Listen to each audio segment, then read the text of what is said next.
todos. Boa noite a todos. Assim. Só trocar. Melhorou? Deixa eu trocar o microfone, peraí.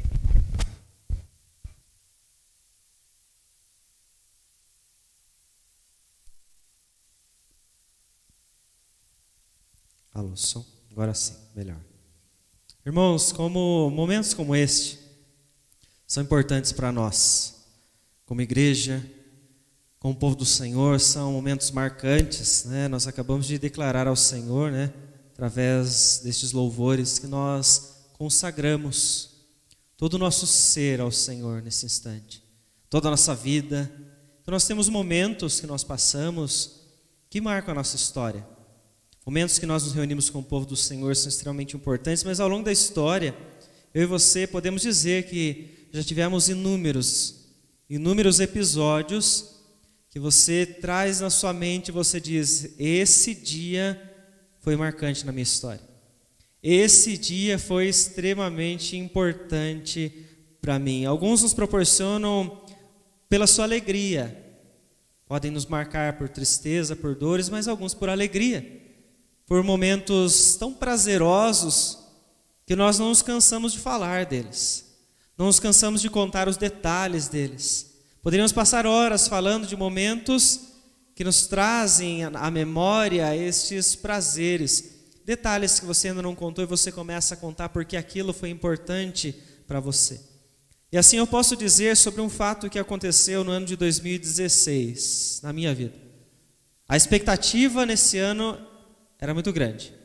A expectativa foi gerada um ano antes, na minha vida e na vida da Vânia. A expectativa estava nas alturas, estava alta, porque nós estávamos planejando o nosso casamento.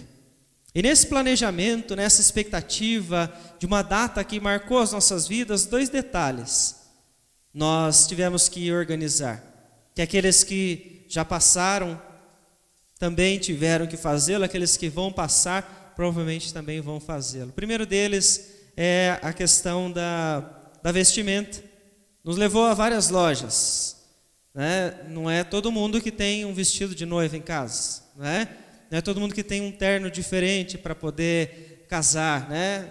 Para não ser o normal, ainda mais quem é pastor, né? Já usa terno todo domingo, então tem que ter alguma coisinha diferente. Então nós rodamos lojas e lojas. Nós morávamos em Itararé não tinha muitas opções, viemos para Itapeva, fomos para Jaguariaíva, então até que conseguimos encontrar, a família inteira se movimentou, né? Você que já passou por isso sabe como é que principalmente as mulheres ficam, né? Para encontrar o vestido certo, porque tem a cor e tem toda aquela expectativa que se cria daquele momento. A segunda questão, além da vestimenta, foram os convites.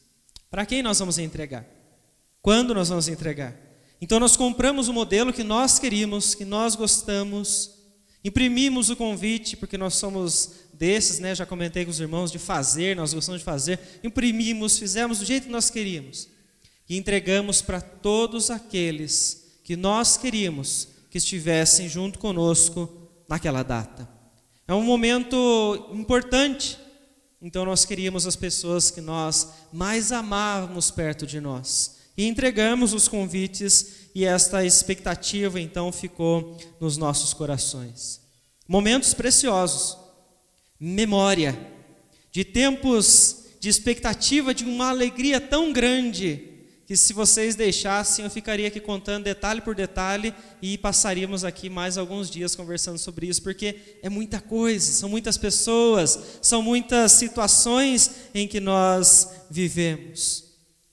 Momentos preciosos são então gerados em nossas vidas e este foi um dos que trouxe a nós a gratidão. Gratidão pelo cuidado de Deus, pela misericórdia de Deus em cada um dos instantes. Porém, o que nos alegra é saber que as Escrituras nos trazem do próprio Deus um precioso convite, algo muito maior do que nós podemos imaginar. E eu quero convidar você a abrir a sua Bíblia neste momento na carta de Paulo aos Romanos. Nós vamos ler no capítulo de número 13, do versículo 11 até o versículo de número 14.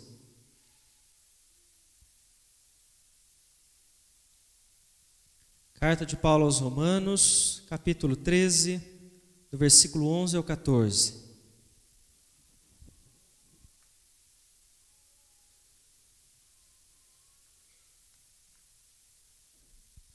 Que diz o seguinte, a palavra do Senhor. E digo isto a vós outros que conheceis o tempo. Já é hora de vos despertardes do sono, porque a nossa salvação está agora mais perto do que quando no princípio cremos. Vai alta a noite e vem chegando o dia. Deixemos, pois, as obras das trevas e revistamo-nos das armas da luz. Andemos dignamente como em pleno dia, não em orgias e bebedices, não em impudicícias e dissoluções, não em contendas e ciúmes. Mas revesti-vos do Senhor Jesus Cristo, e nada disponhais para a carne no tocante às suas concupiscências. Vamos orar mais uma vez? Peço que você feche seus olhos. Querido Deus, em nome de Jesus, que nós queremos agradecer pela bondade do Senhor em nos permitir vir à Tua casa e ter a Tua palavra em nossas mãos. Eu peço que o Senhor nos direcione nesse instante. Conduza os nossos pensamentos, para nós podermos compreender a Tua palavra com toda clareza, ó Deus. Peço a ação do Senhor pelo Teu Espírito em cada um de nós, iluminando as nossas mentes e aplicando em nosso coração a Tua palavra nesta noite, para transformados podermos viver para o Senhor. Em nome de Jesus, ó Deus, que nós oramos e já agradecemos ao Senhor. Amém, Senhor Deus. Meus irmãos, quando nós tratamos de uma festa particular, você fala um exemplo, né, um casamento, você sabe então do número fixo de convites, de pessoas que vão participar desse instante. Mas como nós mencionamos aqui no início, o Senhor está trazendo para nós um precioso convite aqui. Que neste caso do evento tratado, Ele não traz para nós um número exato de pessoas que vão participar deste evento.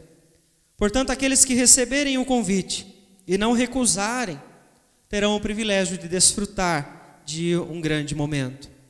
E o apóstolo Paulo, então, ele faz referência ao longo da sua carta aos Romanos, desde o capítulo de número 12, ele começa a falar sobre a atitude daqueles que ele chama de justos. E ele trabalha essa nomenclatura desde o primeiro capítulo da carta.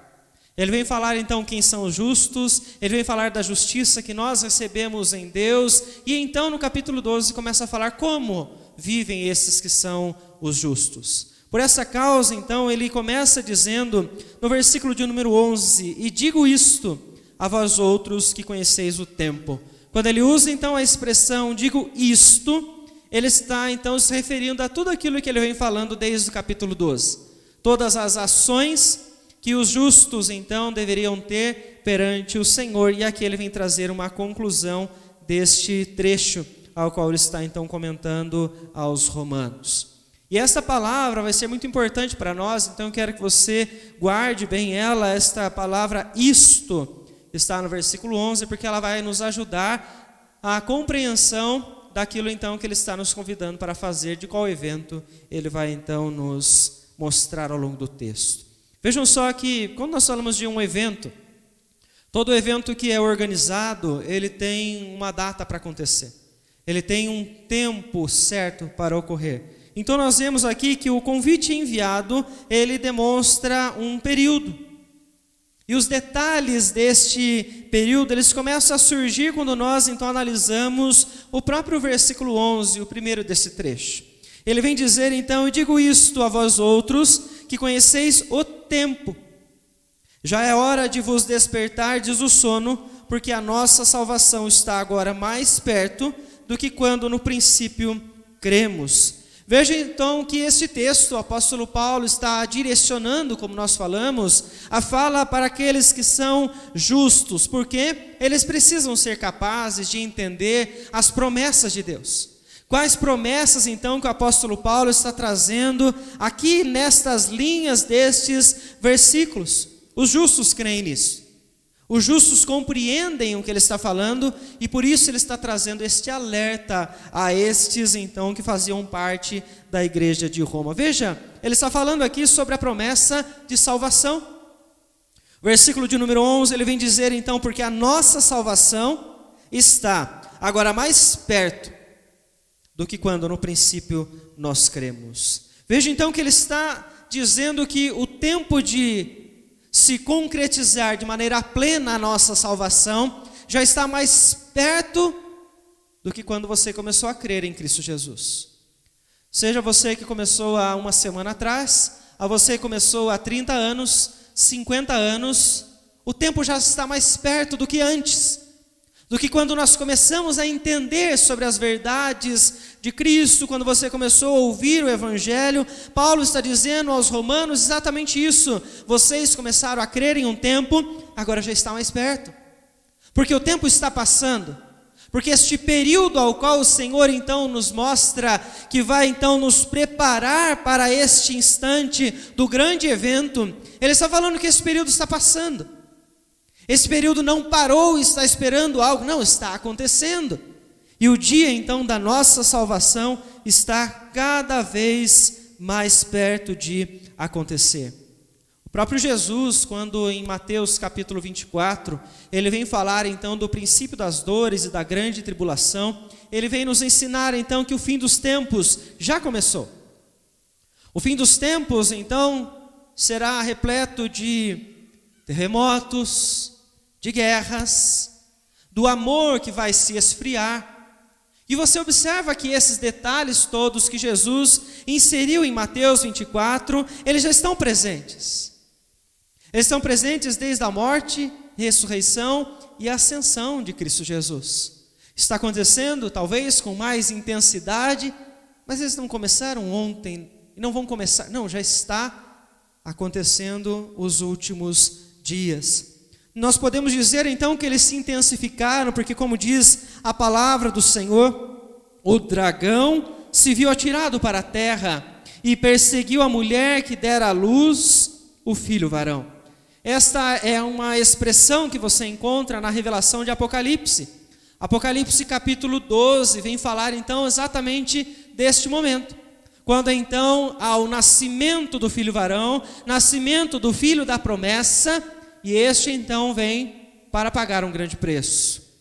Ele derrota o inimigo, ele derrota a morte, e quando ele ascende aos céus, ele expulsa o enganador dos céus, atirando ele, portanto, à terra. Perseguição contra a igreja em Atos capítulo 7 começa por quê? Exatamente por causa disso. Jesus Cristo morre, ressuscita, ascende aos céus, e Satanás agora começa a perseguir a mulher, como diz Apocalipse. Uma figura simbólica, ela está representando a igreja. As dificuldades que Jesus fala em Mateus 24 são as mesmas que são encontradas em Apocalipse capítulo de número 12, que você então vê acontecendo a partir de Atos capítulo 7. Perseguição, dificuldades, as lutas que nós estamos passando, elas não começaram hoje, não começaram ontem, elas começaram desde o momento em que Jesus Cristo morreu, ressuscitou e ascendeu aos céus. Então, quando nós vemos o apóstolo Paulo falar sobre o período de salvação, nós vemos então que engloba este tempo, o fim dos tempos, a grande tribulação na qual nós então passaremos. Já não estamos passando pelo início, por grande período dela. Nós vemos então a palavra nos falar sobre salvação, e algumas pessoas então elas concluem, não, a salvação começou quando Jesus veio ao mundo.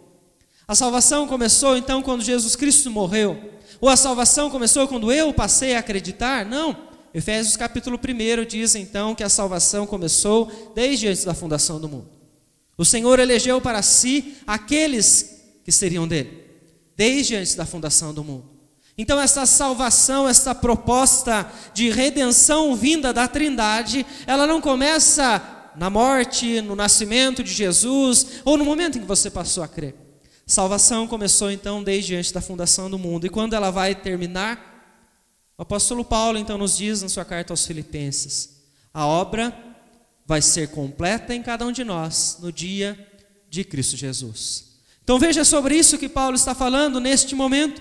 Ele está dizendo então que a nossa salvação agora está mais perto de que quando no princípio cremos. Por quê? Porque o tempo está passando.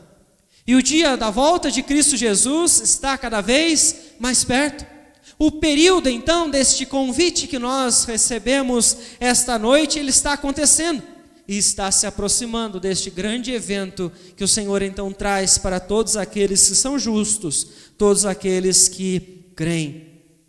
A palavra do Senhor, então, ela diz ainda em Mateus 24, logo em seguida a tribulação daqueles dias, aparecerá no céu o sinal do Filho do Homem. Todos os povos da terra se lamentarão e verão o Filho do Homem vindo sobre as nuvens com poder e muita glória. Esta é a promessa que nós esperamos. Esta é a expectativa que nós temos no nosso coração, do dia em que Ele virá, que como o texto mesmo nos diz, Ele virá, portanto, dos céus, Ele enviará os seus anjos para recolher dos quatro cantos da terra os seus eleitos, para dar a eles, de forma plena, a salvação. Nós vemos então que o apóstolo Paulo está falando de um convite que tem um período muito claro, que vai então acontecer, mas o que é que isso te motiva a fazer? Você saber que você está recebendo um convite de Deus para você participar de um evento grandioso. Qual a diferença que isso tem feito na sua vida? E Paulo começa a falar sobre isso. Ele diz então, numa expressão muito parecida àquela que ele utiliza então aos Tessalonicenses, ele começa a usar então a linguagem de dia e noite, luz e trevas, para falar sobre a vida dos justos, para falar de como eles deveriam então conduzir o seu caminhar, enquanto este dia não chega, enquanto este grande evento não se concretiza. E é interessante então que Paulo vai falar nessa mesma linguagem aos Tessalonicenses, porque especialmente os de Tessalônica, como os irmãos já ouviram em vários momentos, eles pararam de viver, eles pararam de trabalhar, porque vamos aguardar, Jesus está vindo, não vamos perder tempo então trabalhando, vamos só esperar que Ele logo vai retornar. E Paulo os exorta e diz, trabalhem. Nós temos conversado sobre esse tema nas nossas escolas dominicais. Mas o apóstolo Paulo, então, ele veio falar sobre isto. Nós não podemos, então, ficar parados. Nós não podemos continuar nem na condição anterior que nós tínhamos, nem não fazer nada. Paulo, então, começa a dizer no versículo de número 11, já é hora de vos despertardes do sono. Esta expressão Paulo também vai usar na sua carta aos Tessalonicenses, quando ele fala sobre aqueles que dormem e aqueles que estão acordados. E é interessante nós entendermos o porquê que ele está utilizando essa expressão neste momento aqui. Quando ele diz aos Tessalonicenses, ele diz o seguinte, ora, os que dormem, dormem de noite, e os que se embriagam, é de noite que se embriagam. Nós, porém, que somos do dia, sejamos sóbrios, revestindo-nos da couraça da fé e do amor, e tomando como capacete a esperança da salvação. Então veja, ele está afirmando aqui, existem alguns que dormem. Não estamos falando sobre nós que todos os dias precisamos dormir, precisamos descansar. Ele está usando aqui um comparativo, está falando que alguns estão dormindo, alguns estão na noite, alguns estão vivendo em trevas, enquanto outros já acordaram, outros já vivem de dia, outros já vivem então sobre uma luz que os despertou para o dom da vida junto com o Senhor. Então veja que ele está fazendo novamente esta comparação. Ele vem usar então esta expressão do sono, do dormir, mas é interessante aqui, porque Paulo não está falando para aqueles que não são justos, ele está falando para a igreja, ele está falando para aqueles que já são justos, ele está falando para quem já tem fé, e ele está dizendo então, já é hora de vocês despertarem do sono, porque veja então que muitos que vivem de dia, muitos que já estão na luz, estão dormindo. E o perigo das pessoas permanecerem dormindo é porque o que acontece com aqueles que dormem, aqueles que estão de noite, é que eles estão na maior parte do tempo fazendo o que é desagradável ao Senhor. Como ele diz na sua carta aos Tessalonicenses, ele mostra então que noite é um comparativo para trevas. É um comparativo para que aqueles que estão vivendo nessa condição possam pecar livremente, achando que nada vai lhes acontecer, achando que ninguém vai os ver, porque é na noite, é na escuridão, que você pode se esconder em qualquer beco, em qualquer sala, em qualquer lugar e fazer algo que ninguém é capaz de te ver, porque você acha que ali não existe alguém te observando. Ele está falando isso então para aqueles que já compreendem a verdade.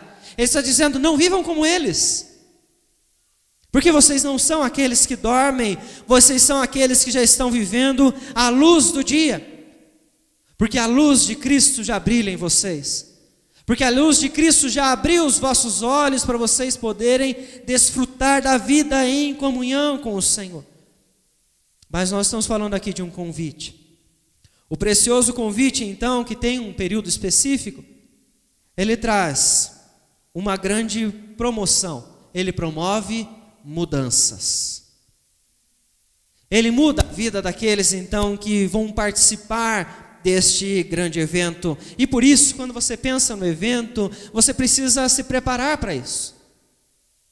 Você precisa se preparar, porque este grande dia, ele não vai ser comparado com nenhum outro dia da sua vida. Ele vai ser uma festa tão grandiosa, que você pode participar da festa mais glamurosa no mundo, não vai ser comparada a esta que nós vamos então passar. Existem detalhes nos eventos que nós precisamos seguir, né? Você é convidado para um evento, você sabe que você não pode ir de certa forma. Vamos pensar aí, você é convidado para ser um padrinho de um casamento. Você sabe que você precisa ter uma vestimenta correta, para você poder então estar naquele momento, desfrutar daquele instante. E assim então nós vemos que Paulo diz exatamente isso. Nós precisamos então nos preparar para este dia, porque o convite gera mudança naqueles que não o rejeitam. E ele começa a dizer então que essas mudanças fazem em nós. Ele diz então: vai alta a noite, versículo de número 12, e vem chegando o dia. Paulo está falando aqui nesse momento que o período de trevas, o período onde ainda vivemos como pecadores, por consequência do pecado, ainda desobedecemos a Deus, esse dia vai acabar, esse período vai acabar. Esse período de trevas não vai existir mais, porque já está chegando então o dia, o grande dia. O período então onde nós vamos viver para sempre debaixo da luz do nosso Senhor. E como é que podem participar então deste momento? E ele vem dizer mais à frente: andemos dignamente, como em pleno dia. Como é que anda-se alguém que está em pleno dia? O que é que Paulo está dizendo aqui? Se aqueles que vivem em trevas, aqueles que estão dormindo, estão em pecado, ele está dizendo aqui que há uma vestimenta diferente que você deve colocar. Que os justos, os santos, não podem andar de qualquer forma. Eles estão se preparando a cada dia para um grande evento e eles estão então se revestindo de uma nova vestimenta. Todos os dias. Nós estamos então buscando colocar esta vestimenta que agrada ao nosso Deus. A vestimenta aqui para você, apesar de estar recebendo este convite nesta noite, a vestimenta sai de graça para você. Porém, para o anfitrião não. O anfitrião já pagou um altíssimo preço para que você possa colocar esta vestimenta. E o texto de Apocalipse, ele vai dizer para nós o seguinte: todavia um dos anciãos me disse: não chores, eis que o leão da tribo de Judá, a raiz de Davi, venceu para abrir o livro. Este é digno de tomar o livro, porque foste morto, e com o seu sangue comprou para Deus os que procedem de toda tribo, língua, povo e nação. A nova vestimenta é concedida a mim, a você, através da vitória do Cordeiro, através da vitória de Cristo Jesus, descrita então ao longo do livro de Apocalipse, trazendo esta esperança que nós tanto precisamos diariamente. E ele repete dizendo: estes que vestem as vestiduras brancas, quem são? E da onde vêm? E a resposta no texto é a seguinte: são esses os que vêm da grande tribulação, lavaram suas vestiduras e as alvejaram no sangue do Cordeiro. É uma nova vestimenta. Nós somos então chamados para nos preparar com essa nova vestimenta que foi lavada no sangue de Cristo Jesus, no sangue do Cordeiro, porque este convite promove mudanças em nós. Não podemos permanecer na condição anterior que estávamos e não podemos não fazer nada. Precisamos deixar para trás aquilo que é desagradável ao Senhor, andar dignamente como em pleno dia. Aqueles que recebem este convite e não o rejeitam, devem então viver dessa forma, apenas como finaliza o versículo 14, rejeitando aquilo então que está relacionado à concupiscência da nossa carne. Qual é o convite? Qual é o propósito deste convite? Agora eu volto com você ao capítulo de número 13, versículo 11, para aquela palavra que eu pedi para que você guardasse e não se esquecesse que ela está ali.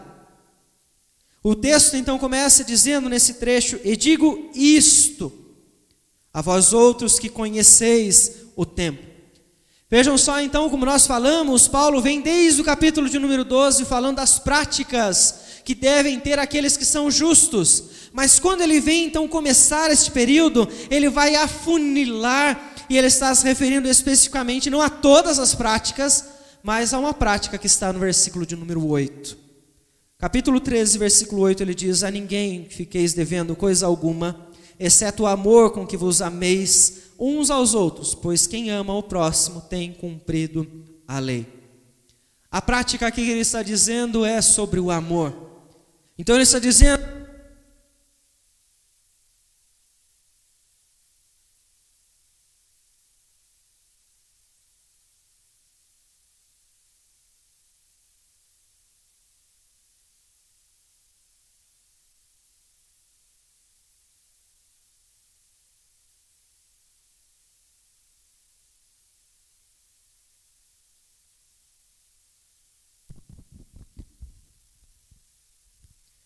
ele está então dizendo aqui: eu digo isto, eu digo sobre este amor a vocês que já conhecem o tempo. Ele está dizendo então que o amor é fundamental àqueles que são justos. O amor é fundamental àqueles então que servem a Deus. Ele está dizendo a partir do versículo de número 8 que o amor ele está dentro da lei. Aquele que ama, então, está cumprindo a lei. Porém, veja o que ele diz no versículo de número 10. O amor não pratica o mal contra o próximo. E eu te pergunto, quantas vezes você praticou o mal contra alguém? Quantas vezes você desobedeceu esta lei? Quantas vezes você percebeu que não era capaz de cumprir a lei de forma perfeita? E é por isso que o apóstolo Paulo está mostrando o convite do Senhor para nós neste instante. Porque ele está nos lembrando que em muitas ocasiões nós não somos capazes de viver este amor como deveríamos. Por quê? Porque nós ainda somos pecadores. Estamos ainda vivendo um período que está prestes a acabar. Porque está chegando o dia, a noite está terminando. Nós vamos viver ainda este tempo, mas enquanto isso, nós precisamos então entender que nós dependemos de Deus. Pois veja o que ele diz então no versículo de número 14, ele diz então: para que tudo isso aconteça, revesti-vos do Senhor Jesus Cristo, e nada disponhais para a carne no tocante às suas concupiscências. Quando ele está falando de revesti-vos, ele está falando de você colocar a veste. Ele está falando então como se fosse possível, né? A ideia de Paulo é: coloque essa roupa todos os dias. Se revista de Cristo todos os dias. Ele está te fazendo lembrar aqui o momento em que você vestiu essa roupa pela primeira vez. De quando então você, pela fé, passou pelo rito do batismo, pelo sacramento ao qual você afirmou que você crê em Cristo e que você queria se tornar parte do povo dele. Ele está dizendo então, lembre-se todos os dias que você foi batizado em nome de Cristo Jesus e você recebeu uma nova vestimenta. Que você deixou para trás a vida que você tinha e que a partir daquele momento você assumiu um compromisso com o Senhor. Talvez de forma prática, a autora do livro A Liturgia do Ordinário, ela representa o que Paulo está dizendo aqui, porque ela vem trazer para nós uma forma prática de você viver a liturgia do culto a Deus que você deve prestar todos os dias, em todos os momentos. Culto racional, Paulo vem falar em Romanos 12. E ela, ao longo do livro, ela vem citar todas as coisas que ela faz e como que isso representa para ela o culto que ela vai oferecer a Deus no seu dia a dia. E ela traz algo que me chamou a atenção, que talvez seja uma referência para você, porque você faz isso todos os dias. Quando você acorda, pelo menos é de costume da maior parte das pessoas, lavar o rosto. Né? Se você não faz, faça, desperta. Né? O que ela fala nesse livro? O momento em que ela para lavar o rosto, para jogar água no seu rosto, ela traz na sua mente o dia em que ela se batizou. Como se ela estivesse naquele momento, de novo, se revestindo de Cristo, vestindo novamente as vestes compradas pelo sangue do Cordeiro, para que naquele dia, novamente, ela possa viver para o Senhor. Viver em santidade. Viver para honrar ao Deus com quem ela fez um compromisso. E o objetivo deste precioso convite oferecido então pelo Senhor é nos mostrar que o período que nós vivemos, ele está findando. O período de lutas, onde os pecadores que foram feitos justos por Cristo estão lutando arduamente para viver em santidade, esse período está acabando. E eu espero que isso promova a alegria no seu coração, satisfação em saber que o dia está próximo. Mas o objetivo deste convite precioso também é para mostrar que o tempo de você viver para Deus é urgente. Você viver em santidade é para hoje, é para agora.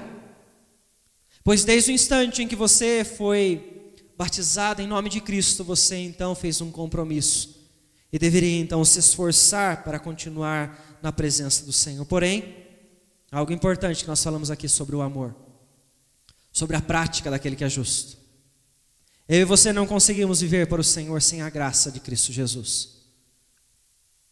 Portanto, nós vemos que o convite feito aqui nesse instante pelo Senhor é para todos aqueles que estão ouvindo esta mensagem e que entendem que precisam confiar no Senhor. Você e eu somos convidados nesta noite a confiar na misericórdia de Deus sobre as nossas vidas, porque somente através dela, eu e você, vamos desfrutar das bodas do Cordeiro.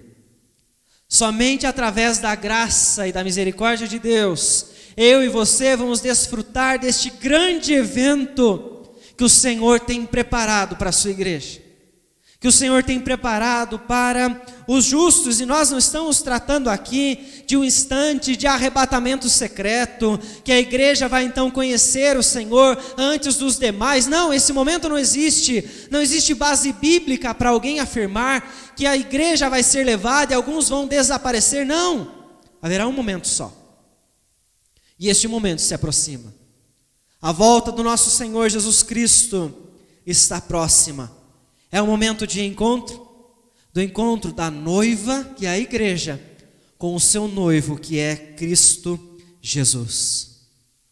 Meus irmãos, eu me lembro da expectativa que eu gerei no meu coração quando eu estava me preparando para o meu casamento. A roupa tinha sido escolhida, ela tinha uns detalhes diferentes de um terno normal, as músicas já tinham sido escolhidas, o convite já tinha sido entregue, o lugar já estava certo, já sabíamos quem iria realizar, então, celebrar aquele momento tão importante para nós. E eu nunca vou me esquecer do momento em que eu estava tremendo por dentro, de mãos dadas com a minha mãe na porta da igreja, esperando a música começar a tocar para que eu pudesse entrar com ela naquele instante. Minha mãe estava querendo entrar em prantos naquela hora. Eu virei para ela e falei assim: mãe, segura aí um pouquinho, senão eu não vou aguentar também. Quem estava presente sabe o quanto que eu chorei naquele dia. Emoção. A expectativa era grande, nós passamos 1 ano nos preparando para isso, e quando chegou o dia, era lágrima para todo lado. Nós distribuímos até aquelas lágrimas de alegria, não foi suficiente não. Chorei muito. Prazer de ver a bondade de Deus, ver o cuidado de Deus para conosco, pessoas queridas participando conosco, uma nova fase se iniciando. Você consegue imaginar como vai ser o encontro do noivo com a noiva? Você consegue imaginar como vai ser o encontro da igreja com Cristo Jesus? E eu espero que essa seja a expectativa do seu coração, porque a palavra do Senhor diz que o sofrimento presente não se compara com a glória que está por vir. Meus irmãos, se a expectativa de um casamento terreno ela é grande, e quando isso acontece, é muita alegria que nós podemos passar, imagine o quanto nós vamos nos alegrar quando este grande dia chegar. Quando o grande evento que o Senhor nos convidou a participar pela sua graça, ele então acontecer. O precioso convite foi entregue, meus irmãos. Foi entregue na cruz, através de Cristo Jesus. O nosso desafio é saber o que nós vamos fazer com ele. Você pode rasgar o convite. Você pode trilhar o caminho que você quiser e continuar vivendo em trevas, dormindo, fazendo o que você bem entende da sua história. Mas você pode pegar esse convite com fé e aguardar este grande evento, para que você possa desfrutar deste presente que o Senhor então nos oferece por meio de Cristo. Hoje talvez seja o dia da sua decisão. Hoje talvez seja apenas o dia da sua recordação. Mas hoje é o dia de nós então lembrarmos que um convite foi entregue e que nós estamos então prestes a desfrutar desta grande festa. Por quê? Nós já cantamos certa vez em um hino: amanhã pode ser muito tarde, vida ou morte, dia ou noite, luz ou trevas. Qual é o caminho que você aceitou? Qual é o caminho que você vai aceitar? Feche os seus olhos neste momento que eu quero orar com você. Querido Deus, em nome de Jesus, que nós neste momento queremos agradecer ao Senhor. Agradecemos porque a Tua palavra vem recordar a nós deste precioso convite. Deste precioso convite, ó Deus, do dia em que nós, a Tua igreja, a noiva, se encontrará com o noivo, com o Cordeiro, com Cristo Jesus. Eu peço a Ti, ó Deus, em nome de Jesus, que nos abençoe para nós podermos nos preparar a cada dia, vivermos cada vez em mais santidade, obediência. Nos conduza, Senhor, em maturidade para nós podermos obedecer ao Senhor, para nós podermos deixar para trás de uma vez por todas atos que não são agradáveis ao Senhor. Nos dá entendimento para isso. Eu peço ao Pai que o Senhor continue despertando a Tua igreja, despertando o Teu povo que está espalhado por toda a terra, este povo que muitas vezes está num sono, mesmo vivendo de dia, está adormecido. Que o Senhor venha despertar, a Deus, para que a Tua igreja possa viver a Tua palavra e honrar ao Senhor até o dia em que o Senhor retornar para nos buscar. É em nome de Jesus, ó Deus, que nós oramos e agradecemos ao Senhor. Amém, Senhor Deus. Irmãos, é sobre este